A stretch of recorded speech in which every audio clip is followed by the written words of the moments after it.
করছেন।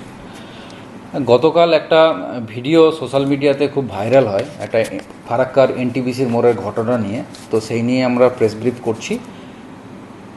গতকাল 2:30 নাগাদ মালদা থেকে একটি বাস, বেসরকারি বাস, সেটি সাগরপাড়ার উদ্দেশ্যে যাচ্ছিল। যখন সেটি এনটিপিসি মোড়ে দাঁড়ায় এবং তার যে কন্ট্রাক্টর আছে বাবু শেখ, সে নামে প্যাসেঞ্জার তোলার জন্যে, তখন একটি সমীর ঘোষ, তার বাড়ি চৌকিগ্রাম, থানা ফারাক্কা, সে আসে তার কাছে এবং তাকে এখানে কেন বাস দাঁড়িয়েছে সেই নিয়ে জিজ্ঞাসাবাদ করে এবং তারপরে তাকে অ্যাসল্ট করে, ফিজিক্যালি অ্যাসল্ট করে এবং তার জাতি তুলে গালাগাল দিয়েছে। এবং এই ঘটনার পরে আমরা জানার সঙ্গে সঙ্গে সেই সমীর ঘোষকে আমরা ডিটেন করি। তারপরে বর্তমানে বাবু শেখ, তার বাড়ি হচ্ছে সাগরপাড়া, তার ওয়াইফ এসে একটি কমপ্লেন দেন। আমরা সমীর ঘোষকে অ্যারেস্ট করেছি এবং 5 দিনের পিসিপিআর সহ জঙ্গিপুর কোর্টে ফরওয়ার্ড করেছি আজকে।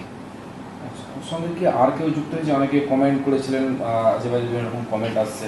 না, এখনও পর্যন্ত আমরা যেটুকু পেয়েছি আমরা পিসিতে নিচ্ছি, নেওয়ার পরে জিজ্ঞাসাবাদ করে আরও বাকিটা আমরা ফার্দার বলতে পারবো যে এর পেছনে কী উদ্দেশ্য আছে। রাজনৈতিক কি কোনো জলসাজ হয়েছে স্যার?